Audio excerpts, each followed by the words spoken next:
without both of those cares coming together in a coordinated manner, you won't get that holistic treatment.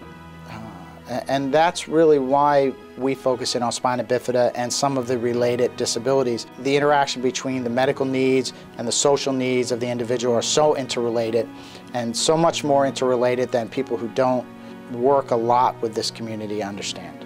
Individuals with spina bifida, they have specific needs. You know, they extend just beyond just the physical manifestations of spina bifida. Sometimes that's forgotten. When you really understand what the issues are, what people are asking for is really a much more holistic approach to being independent. And I think one of the things we do being out there is we get so much more information than you would if you're just picking up the phone and answering a question and then transferring you somewhere else.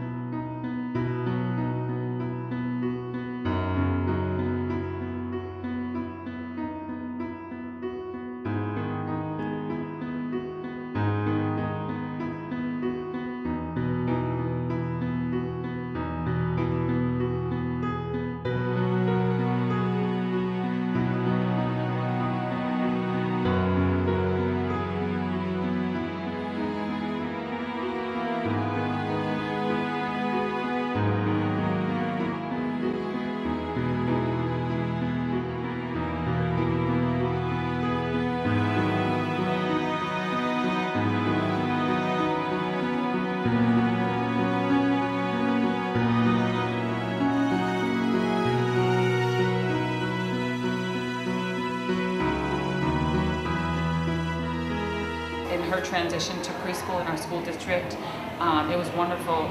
Jen came and provided an in-service, you know, she and I set it up together, an in-service for her teachers and the paraprofessionals in the classroom and the school nurse, even the principal and the specialist teachers all came and were informed about spina bifida. I know they were really appreciative. You know, just to have it coming from someone other than the parents sometimes helped too.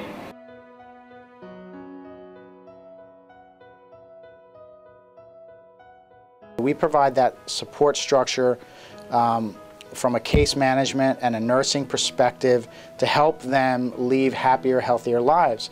And that support is a critical component of that. So when we say community, we don't just mean individuals with spina bifida or similar disabilities.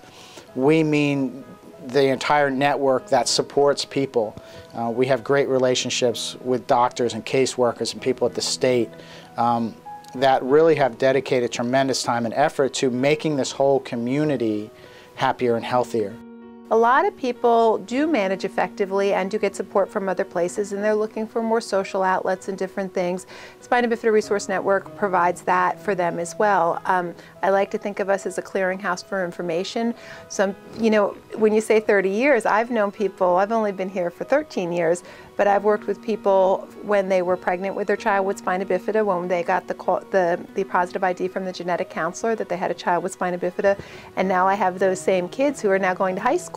So it might not be all things for everybody at all times, but I think that at any point during your child's life it might be a resource. And since we have been here for 30 years, we've seen kind of the whole host of issues that people face.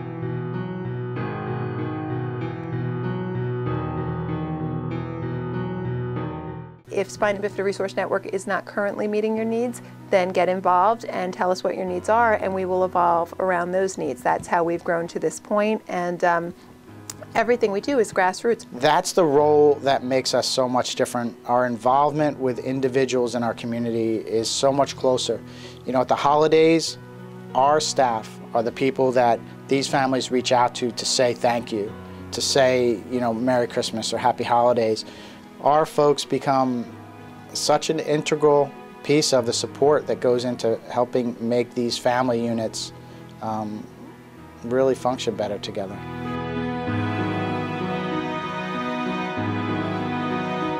Wishing it wasn't there isn't enough to make it go away, unfortunately. So dealing with it and managing it is the most important way to be able to control it and to gain control over it.